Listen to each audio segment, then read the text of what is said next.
This is Margaret Williams from the Empowered Leader publication on Substack. As I look back over my life, one thing stands out. Gratitude has been the steady force that carried me through every season, every loss, and every victory. I've lived a full and meaningful life, not without pain, but rich in purpose. Some say I've lived a privileged life, and perhaps in some ways I have. But that privilege didn't come without pain, abandonment, and resilience. It came from surviving and choosing to rise again and again. I am grateful to be alive after being abandoned by my mother, ostracized by my family for the sins of my father, a brilliant yet deeply flawed man who wrestled with his own demons.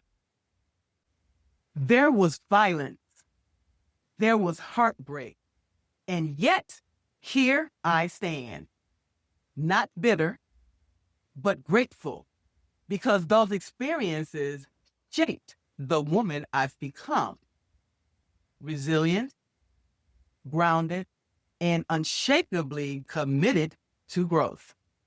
My years with the Army tested every fiber of my being. 2 tours in Iraq, 2 tours in Israel pushed me beyond comfort into courage.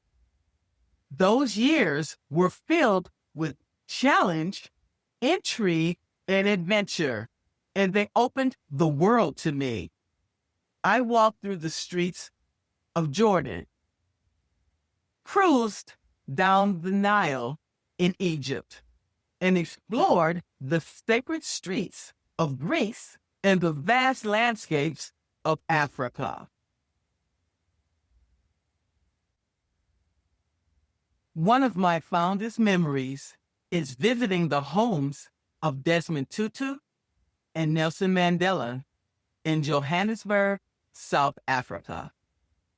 Both powerful reminders of what grace and moral courage look like in the face of opposition. I've even rode a hot air balloon and stayed at a cave resort in Cappadocia, Turkey, moments that reminded me of how vast, beautiful, and interconnected this world truly is.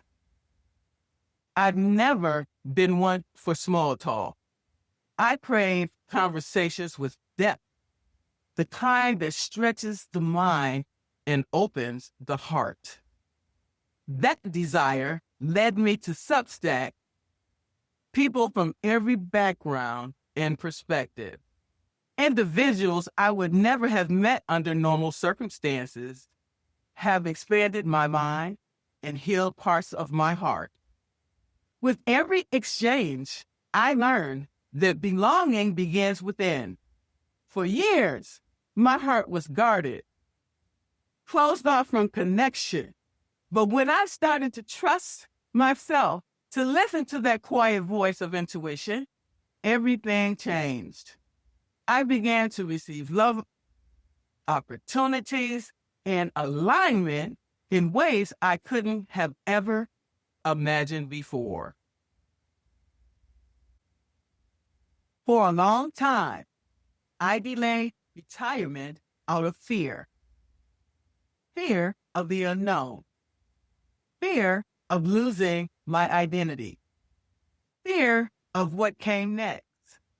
But when that fork in the road appeared, I recognized it for what it was. It was a gift. Leaving behind my Army career wasn't easy, but it was necessary. It became the doorway to something new, something mine, a life and calling where I feel valued and respected.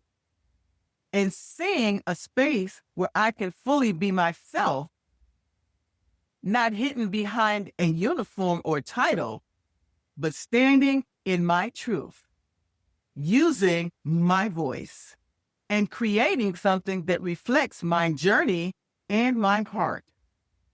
And for that, I am profoundly, unapologetically grateful.